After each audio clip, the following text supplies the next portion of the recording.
Neemias 1. As palavras de Neemias, filho de Acalias. No mês de Quisleu, no ano 20º, estando eu na cidadela de Suzã, veio Hanani, um de meus irmãos, com alguns de Judá. Então lhes perguntei pelos judeus que escaparam e que não foram levados para o exílio e acerca de Jerusalém.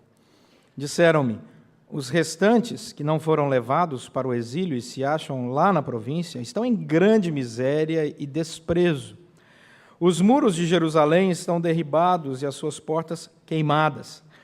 Tendo eu ouvido essas palavras, assentei-me e chorei, e lamentei por alguns dias, e estive jejuando e orando perante o Deus dos céus. E disse: Ah, Senhor, Deus dos céus, Deus grande e temível, que guardas a aliança e a misericórdia para com aqueles que te amam e guardam os teus mandamentos. Estejam, pois, atentos os teus ouvidos e os teus olhos abertos para acudires à oração do teu servo, que hoje faço a tua presença dia e noite, pelos filhos de Israel, teus servos. Faço confissão pelos pecados dos filhos de Israel, os quais temos cometido contra ti, pois eu e a casa de meu pai temos pecado. Temos procedido de todo corruptamente contra ti, não temos guardado os mandamentos, nem os estatutos, nem os juízos que ordenaste a Moisés, teu servo. Lembra-te da palavra que ordenaste a Moisés, teu servo, dizendo: se transgredirdes, eu vos espalharei por entre os povos. Mas se vos converterdes a mim, e guardardes os meus mandamentos e os cumprirdes, então, ainda que os vossos rejeitados estejam pelas extremidades do céu, de lá os ajuntarei, e os trarei para o lugar que tenho escolhido para ali a fazer habitar o meu nome. Estes ainda são teus servos, e o teu povo, que resgataste com teu grande poder e com tua mão poderosa. Ah, Senhor, estejam, pois, atentos os teus ouvidos à oração do teu servo e à dos teus servos, que se agradam de temer o teu nome. Concede que seja bem-sucedido hoje o teu servo, e dá-lhe mercê perante este homem. Neste tempo, eu era copeiro do rei. Vamos orar? Deus, fala ao nosso coração pela Tua palavra, que o Teu Santo Espírito nos conduza, que a nossa mente esteja focada naquilo que o Senhor tem para nós como recado. Não permita, Senhor, que outros pensamentos ocupem agora a nossa mente. Ó Deus, todos nós temos muitas preocupações diárias, mas que agora todas se calem, e que apenas a Tua voz, que emana da Tua palavra, pela obra do Teu Santo Espírito, fale alto na nossa mente e coração, para a glória do Senhor. Em nome de Jesus Cristo. Amém. Eu li um livro muito interessante esses dias, do Lev Tolstói, ou Leon Tolstói, ou Leon Tolstói, depende do jeito que você encontrar a tradução do livro, mas o nome é Lev Tolstói, o grande escritor russo do século XIX. E ele escreve sobre a vida de um homem chamado Ivan Ilitch. O Ivan Ilitch era um homem simples, casado com uma mulher muito difícil. O nome dela era Praskovia. Olha isso. Um nome desse, você quer o quê, né? Praskovia. Ela xingava ele, falava coisas terríveis, palavras duras, palavras difíceis para um homem ouvir. Mas ele suportava, porque, afinal de contas, naquela época, não é? Ele tinha decidido manter essa história. E ela falava: olha, você não vale nada, e por aí vai. O tempo todo, todos os dias. Diz a narrativa do próprio Ivan no livro: olha, eu não sei, ela acordou já me agredindo. Né? Até que um dia ele passou num concurso, e ele foi admitido como promotor de justiça. E aí o salário dele foi lá em cima, e ela passou a amá-lo profundamente. As brigas acabaram, ela se tornou uma moça doce, né? E o casamento fluía, mas ele trazia as mágoas dessa história, e elas ainda apertavam o seu coração, e ele só encontrava alegria, segundo Tolstói, no trabalho. Então ele saía cedo e voltava tarde da noite para não ter que encontrar com ela, mas quando ele chegava estava tudo certo. Ela sempre amável, apresentava os novos móveis que tinha comprado para casa, objetos de decoração, e eles combinavam para mais um final de semana de recepções, onde eles organizavam várias recepções para os colegas do judiciário. E ali eles passavam o final de semana em festividades, e a dor dos relacionamentos ia se curando. Até que um belo dia, o Ivan começou a sentir uma dor no estômago. Essa dor foi crescendo, começou a incomodar. Ele foi em vários médicos e nada resolvia. Ele relutava em ir no médico mais caro, ela insistia, a esposa, ele foi e descobriu uma enfermidade terrível. E ali ele começou a ficar sozinho dentro da sua consciência e se fechando num processo de dor, de muita dor. Ele escreve num momento em que a sua consciência é clara de que a sua vida está envenenada e que ele envenena a vida dos demais. E que este veneno não se enfraquece, mas penetra cada vez mais no todo do seu ser. Era assim que ele começava a se sentir, porque ninguém trazia solução para o seu problema, ele ficava cada vez mais enfraquecido, as pessoas encontravam com ele e se assustavam, porque à medida que os dias passavam, ele ficava irreconhecível, sua face, seu jeito de andar, mas ele continuava trabalhando, porque ele procurava com todas as forças alguma maneira de fugir da realidade da sua enfermidade. Num determinado momento, Tolstói escreve: e procurando escapar a esta condição, Ivan Ilitch buscava consolo.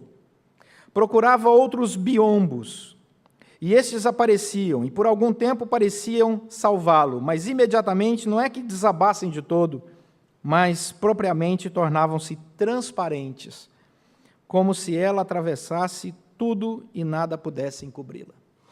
Ele procurava esconder a sua enfermidade. Então ele começou a procurar jogos, objetos de decoração, ficava sentando, observando a casa, pensando o que ele poderia fazer, mas logo a realidade daquela enfermidade vinha no coração dele. E é terrível, é um livro, eu diria, angustiante, porque 80% do livro é ele narrando as suas dores, os seus sofrimentos, os seus encontros e desencontros com ele mesmo. E você vai ficando angustiado com aquilo. E esse homem sofre muito, porque em nenhum momento Deus é citado na sua história. Em nenhum momento ele manifesta um traço sequer de fé. Em nenhum momento. E a palavra vai ficando mais dura na realidade dele. E assim nós nos pegamos muitas vezes, enfrentando os nossos fantasmas, nossas dores, os nossos muros caídos, os nossos muros existenciais. Assim como o muro de Jerusalém havia caído aqui, assim como a vida desse homem, de repente, encontra o seu muro destruído, nós muitas vezes nos sentimos assim, inseguros, frágeis, suscetíveis a qualquer coisa que possa tirar de nós paz. E Provérbios capítulo 25, 28 diz assim: como uma cidade derribada que não tem muros, assim é um homem que não tem domínio próprio. A pior coisa que pode acontecer para uma cidade, naquela época, era ela ser devastada e ficar sem os seus muros. Os muros guardavam a cidade, guardavam a população. Você, com os muros numa cidade como Jerusalém, poderia colocar os soldados lá em cima vigiando. E as pessoas podiam dormir em casa completamente seguras, tranquilas. E você sabe o quanto é importante uma boa noite de sono. Agora, imagine uma cidade que tinha sido invadida por um exército, o povo tinha sido morto, alguns foram levados para exílio, ficaram poucas pessoas, o Império Assírio havia derrubado o Reino do Norte, o Babilônico invade, toma conta do Sul, a Pérsia vem. Essa é a realidade do povo de Israel, sendo atacado império após império, império após império. Os muros significavam o fim de qualquer tipo de proteção. E Neemias está longe, servindo a um rei distante, um rei babilônico. Esse rei percebe a dor de Neemias, esse rei percebe a dor do povo, o nome dele é Artaxerxes, nome bom para você dar para o seu filho, né? Até que um dia ele se compadece do povo. Ele entra para a história, esse rei, como rei longânimo, porque ele permite a volta do povo de Deus para reconstruir Jerusalém e acabar com a dor daquela população. Quando nós olhamos para essa transformação que é histórica, é um fato real, perguntamos o que aconteceu para que um povo que estava tão destruído, sem nenhum tipo de segurança, tivesse um processo de restauração. E a resposta passa por esta oração de Neemias. Nós hoje somos um povo com os nossos muros caídos. Nós vivemos hoje sem segurança, sem estabilidade. E não é só o povo carioca, não é só o Rio de Janeiro, é o Brasil e o mundo. Essa semana na Austrália, descobriram duas propostas, dois planejamentos lá de grupos terroristas na Austrália. A Europa, os Estados Unidos, o Canadá, todo mundo vive com medo. Os muros estão caídos, as pessoas têm medo de terrorismo, as pessoas têm medo da violência urbana, as pessoas têm medo de enfermidades, as pessoas têm medo de tudo.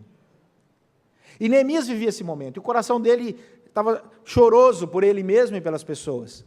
E qual o caminho que Neemias faz? O caminho da oração. Muitas vezes nós olhamos a circunstância mundial e imaginamos, é impossível resolver o problema do mundo.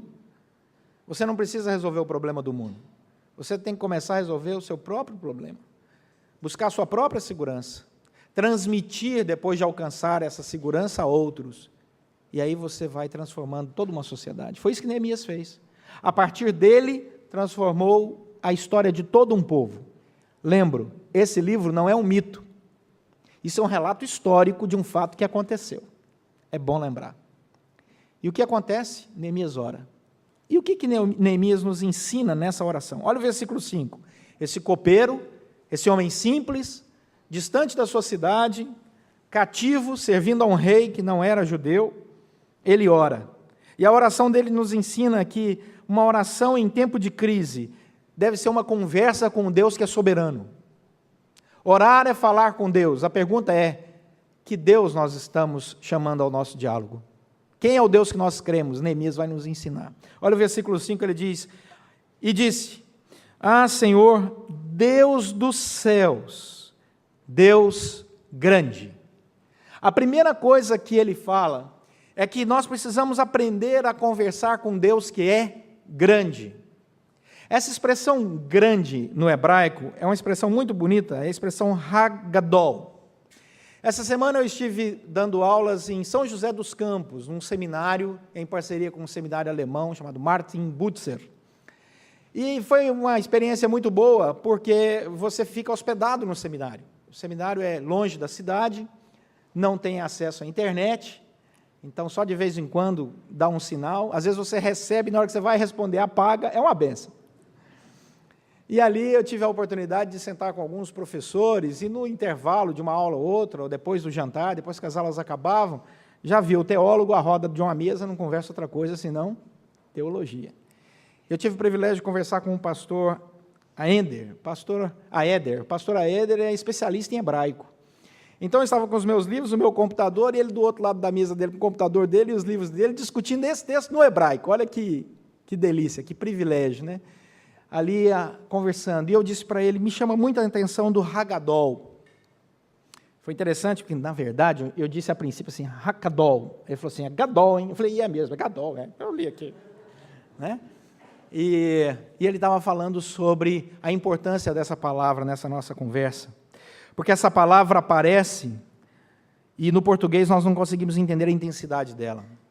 Em Êxodo 32:11, essa mesma palavra, Hagadol, aparece no seguinte texto, porém Moisés suplicou ao Senhor, observe que é uma oração de Moisés, suplicou ao Senhor seu Deus e disse, por que se acende, Senhor, a tua ira contra o teu povo, que tiraste da terra do Egito com grande, novamente a mesma palavra, Hagadol, fortaleza e poderosa mão? Porque para nós aqui, no português, grande é grande, mas Hagadol, no hebraico, é uma palavra separada para a santidade. A ideia de que Deus é enorme em santidade e poder. Neemias começa orando dizendo, Deus, o Senhor é incomparável. A tua grandeza não tem como mensurar. É assim que ele começa a oração dele. O Senhor é um Deus que, quando fala, o universo para. É essa a ideia. Essa palavra Hagadol é tão importante na tradição judaica, que quando uma festa bíblica, preste bem atenção nisso, cai num dia da semana, por exemplo, a Páscoa cai numa terça-feira, né? A terça-feira é Yom Shiloshim, no hebraico, a palavra terça-feira, né? Quando cai numa terça-feira, O judeu não chama terça-feira de terça-feira, mas chama terça-feira de sábado. Shabat. Se cai numa quarta-feira, não chama quarta-feira, chama Shabat, sábado. Se cai numa quinta-feira, assim por diante. Os irmãos perceberam alguma coisa interessante? Porque Shabat, que nós traduzimos por sábado, não é, na relação da religião judaica, no Antigo Testamento, um dia da semana, mas é o dia consagrado ao Senhor. E aí, quando nós olhamos a oração dele, ele diz, o Senhor é Hagadol. Sabe por quê? Porque quando o Shabat caía numa coincidência de calendário da festividade judaica, eles falavam assim, Shabat Hagadol. Ou seja, é um dia separado e grande, porque o Senhor manifestou a sua vontade, sua presença sobre nós. Então, a primeira coisa que nós temos que aprender com Neemias é que se nós queremos uma oração de restauração, de poder, de manifestação de graça de Deus, que traga paz ao nosso coração, ore a Deus com o poder de Deus sendo, de fato, declarado na sua fé. Senhor, Tu és o dono de tudo. Senhor, nada escapa ao Teu poder. Nada. Esse é o Deus que eu estou conversando. Esse é o Deus que eu creio. Não é um Deus qualquer. É o único e verdadeiro Deus. E aí Neemias continua, e ele diz, Senhor, Tu és o Deus grande, olha o versículo 5, e Tu és o Deus temível, que é Hanorá. Hanorá, no hebraico, é uma palavra que significa o medo daquilo que é mais intrínseco, do fundo do seu coração. Essa palavra aparece em Gênesis 3:10, quando Adão e Eva pecam. E quando o Senhor chama eles, no primeiro encontro, eles respondem, ouvi a tua voz no jardim, e porque estava nu, tive medo, e me escondi. A palavra medo aqui é a mesma temível que aparece aqui no hebraico. Joel 2:31, o sol se converterá em trevas, e a lua em sangue, antes que venha o grande e terrível dia do Senhor. Malaquias 4:5, eis que eu vos enviarei o profeta Elias, antes que venha o grande e terrível dia do Senhor. A palavra terrível, a palavra medo, é a mesma palavra temível que aparece aqui. O que Neemias quer nos ensinar na oração? Em primeiro lugar, Deus é Deus, inquestionável, grande, poderoso, domina sobre tudo. Segundo lugar, Tu és o Deus que conhece os meus medos mais profundos. Eu tenho temor ao Senhor. No Yom Kippur, o dia da expiação judaica, você tem 10 dias de preparação de Yom Kippur. E esses 10 dias são os dias separados, com medo temível, Yonorá, da manifestação do juízo de Deus sobre sua vida. Então, a palavra de Neemias em oração é, Senhor, eu sei quem o Senhor é, e o Senhor sabe do meu temor, do meu medo, daquilo que habita lá ao fundo da minha alma. O Senhor sabe que eu tenho medo de morrer, do jeito que eu tenho medo de morrer. Às vezes eu não tenho medo de morrer, mas como eu vou morrer? Senhor, eu tenho medo de ficar sem recursos. Senhor, eu tenho medo que os meus filhos façam isso, aquilo. Senhor, eu tenho medo dos meus pais tenham tal trauma. Senhor, eu tenho medo. Deus conhece os medos que ninguém conhece, que habitam a sua alma. É isso que Neemias fala aqui.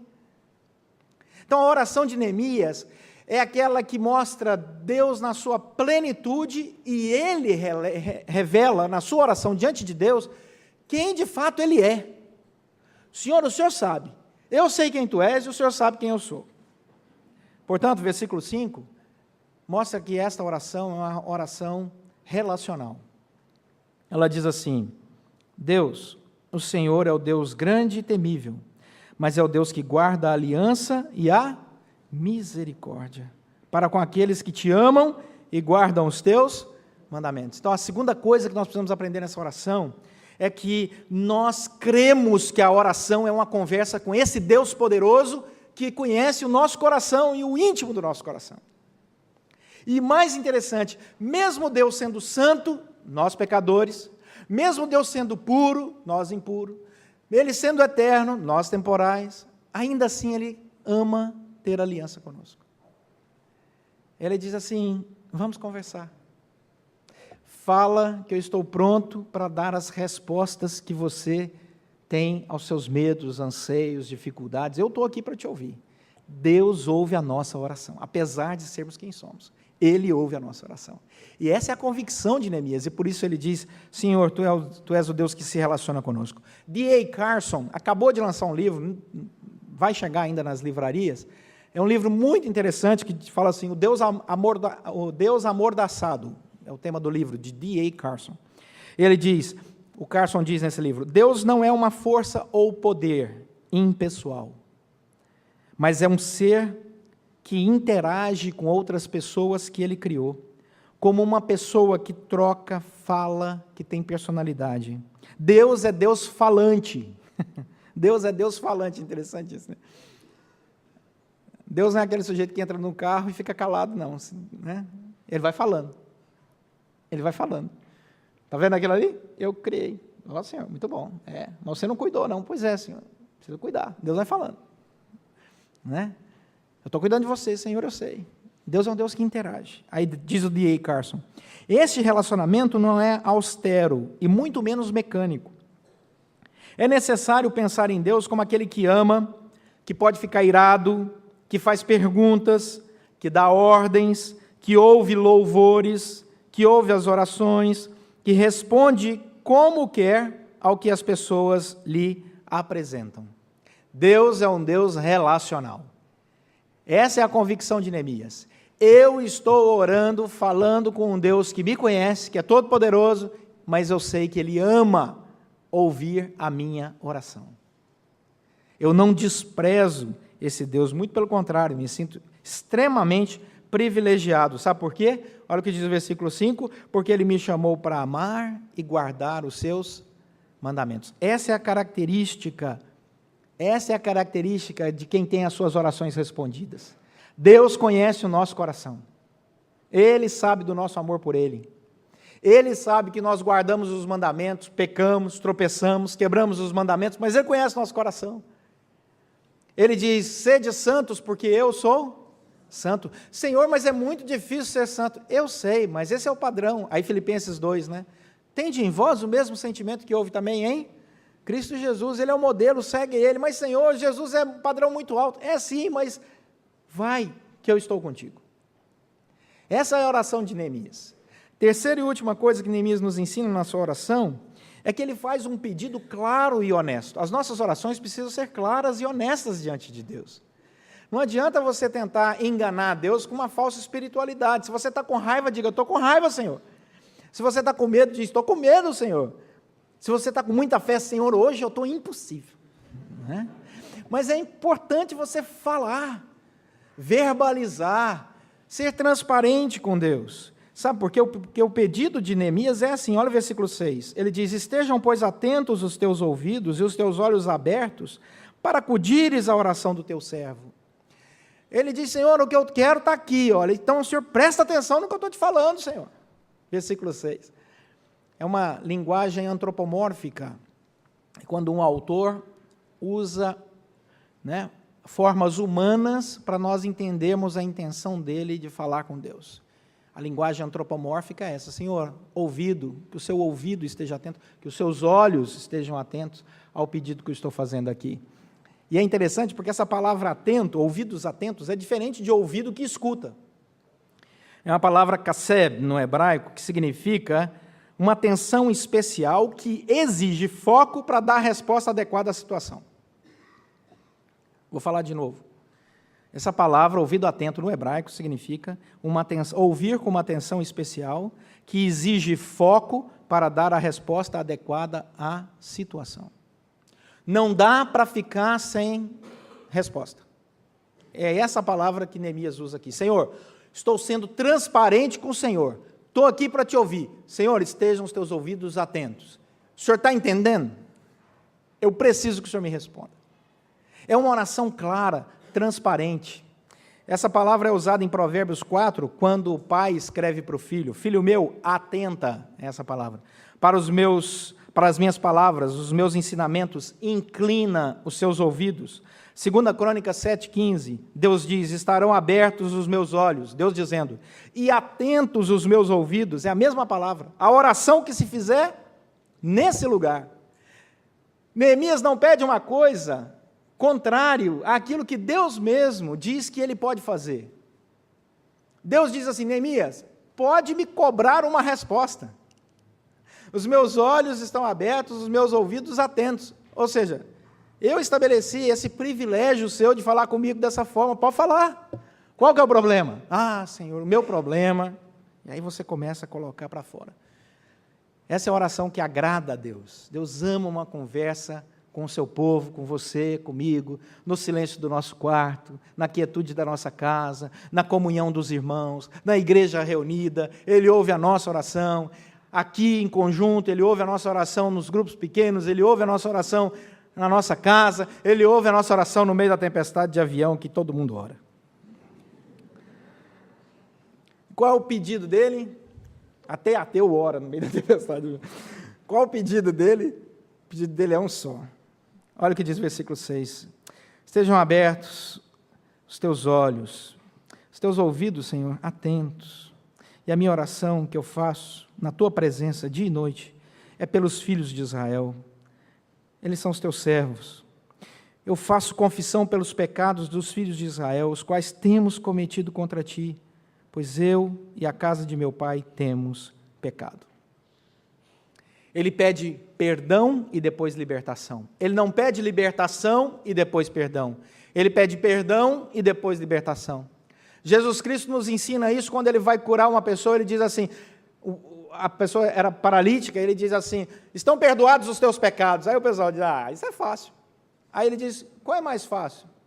Dizer estão perdoados os seus pecados, ou levanta, toma o teu leito e anda? Mas para que saibais que o Filho do Homem tem autoridade para perdoar pecados, então vamos fazer o seguinte: toma o teu leito, levanta e anda, vai embora. E aquela pessoa é curada na hora e sai. O Senhor Jesus Cristo nos ensinou que a prioridade é o pedido de perdão. É entrar na presença do Senhor falando: Senhor, eu sei quem Tu és, eu sei quem eu sou, o Senhor sabe da minha fraqueza, Senhor, me perdoa. Agora, ouve a minha oração. Me perdoa. E ouve a minha oração. Eu quero perdão e quero também libertação. Voltando lá para o Ivan, com o passar do tempo ele sofreu tanto, passava noites e noites em claro, que ele acabou ficando amigo da mulher dele. E a mulher dele ficou doce de verdade. E ela chega um momento, já no final da história, e diz assim: vamos chamar o sacerdote? E vem um sacerdote, ele confessa, e diz assim o texto: e Ivan confessou e amoleceu. Sentiu uma espécie de atenuamento das suas dúvidas e, consequentemente, dos seus sofrimentos. E desceu sobre ele um minuto de esperança. E desceu sobre ele um minuto de esperança. É o único momento em que essa palavra aparece na história. E aí, o texto vai nos contar que no final de tudo isso, ele diz: olha agora a morte. Onde está a dor? Onde está a morte? A sua vitória? A morte acabou. Disse a si mesmo: a morte não existe mais. Nós cremos que Jesus Cristo veio, morreu e ressuscitou por nós, pecadores. A morte não tem mais poder sobre nós. Nós somos o povo que algumas pessoas podem olhar assim e contemplar essa população de fé, chamada povo de Deus.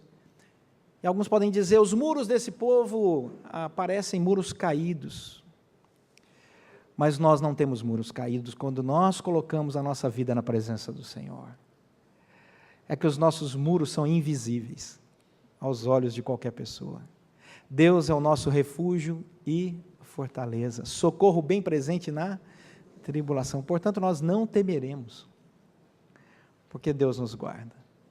Mas para ter essa experiência é preciso orar, confiando no Deus que é poderoso, apesar das nossas dores, imperfeições e medo, mas na certeza de que quando nós abrimos o nosso coração, Ele está atento à nossa petição, Ele responde, Ele age, Ele abençoa, e nós saímos aí proclamando que Deus pode restaurar os muros existenciais e até mesmo de uma sociedade, porque para Deus não há impossíveis.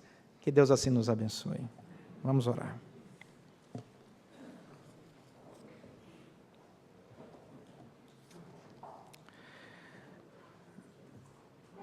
Senhor nosso Deus e Pai, muito obrigado porque o Senhor retira do nosso coração todo medo, toda incerteza, toda angústia. Quando nós olhamos e contemplamos o amor de Cristo por nós naquela cruz, sendo nós pecadores. E quando nós contemplamos, ó Deus, a vitória de Cristo sobre a morte e o poder de Cristo comunicado a nós pela obra do Santo Espírito de Deus. Agora, Senhor, que os nossos corações celebrem o privilégio de orarmos, falarmos com o Senhor e recebermos de Ti resposta a tudo aquilo que colocamos nas Tuas boas mãos. Abençoa o Teu povo, cada família aqui representada. Sejamos, ó Deus, portadores dessa boa nova nessa sociedade tão carente, que as pessoas possam perceber como é bom viver guardado pelo Teu poder. Oramos pedindo a Tua bênção sobre nós, em nome de Jesus Cristo. Amém.